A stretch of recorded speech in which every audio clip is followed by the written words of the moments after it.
Joshua Holt, a 26-year-old American from Utah who was held in captivity for 2 years, has landed in U.S. hours after President Trump announced to the world that Holt was freed from captivity. Rep. Mia Love, our Utah, tweeted Saturday evening around 7 p.m. Eastern Time that Holt and his Venezuelan wife Tammy had landed in Washington, D.C. In a video posted to Twitter by Sen.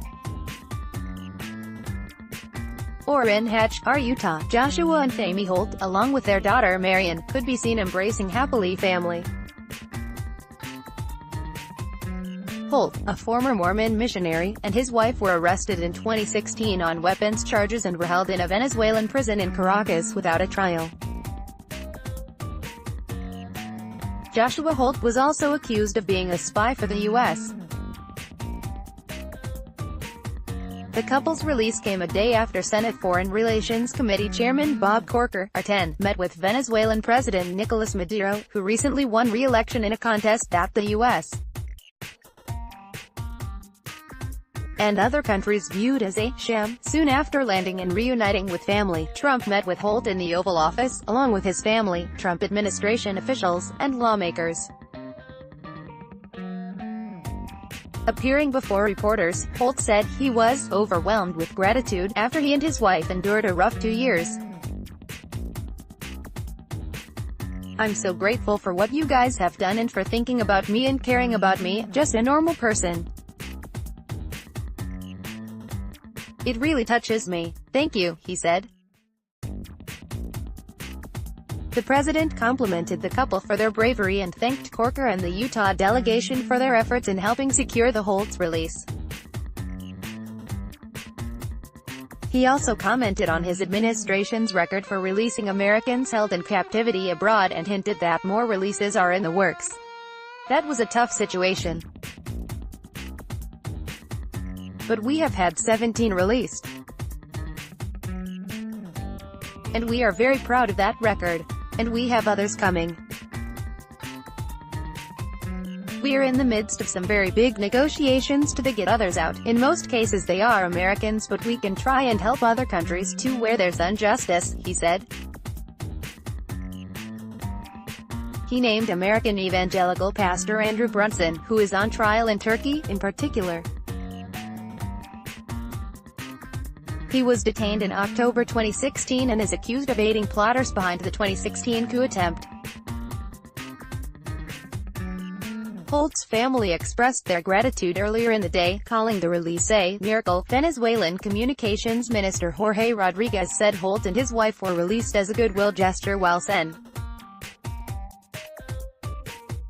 Marco Rubio, our Florida, a member of the Senate Foreign Relations Committee, declared the release was unconditional, the return of hostage. But sadly 32 million people are still being held hostage by Nicolas Maduro. The only goodwill gesture that will lift sanctions is the return of democracy, the senator added.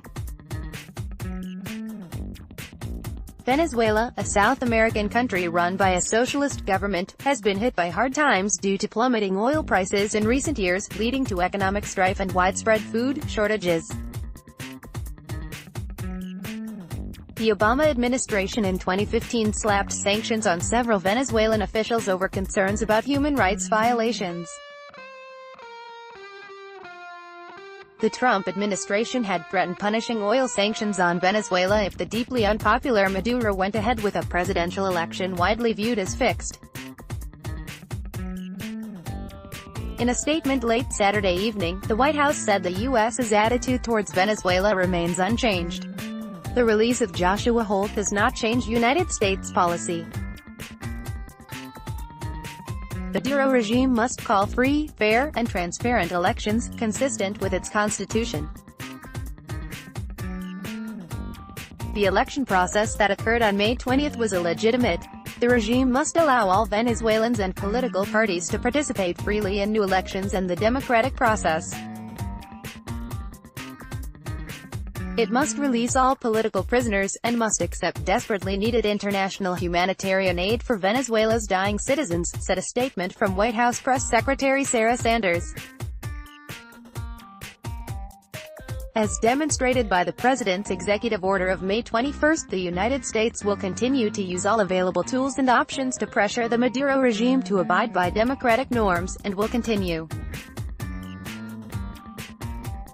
to build a broad international coalition of like-minded partners who want to see the return of democracy to the people of Venezuela. Despite the celebratory mood about Holt's release, at least 5 more U.S. citizens, former Citgo executives, remain detained in Venezuela.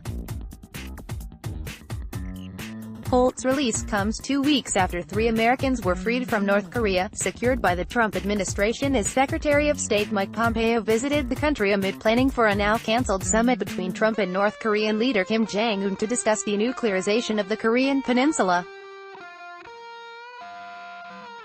Trump told reporters gathered in the White House on Saturday that talks to reinstate the meeting, which had originally been planned for June 12 in Singapore, have gone very well.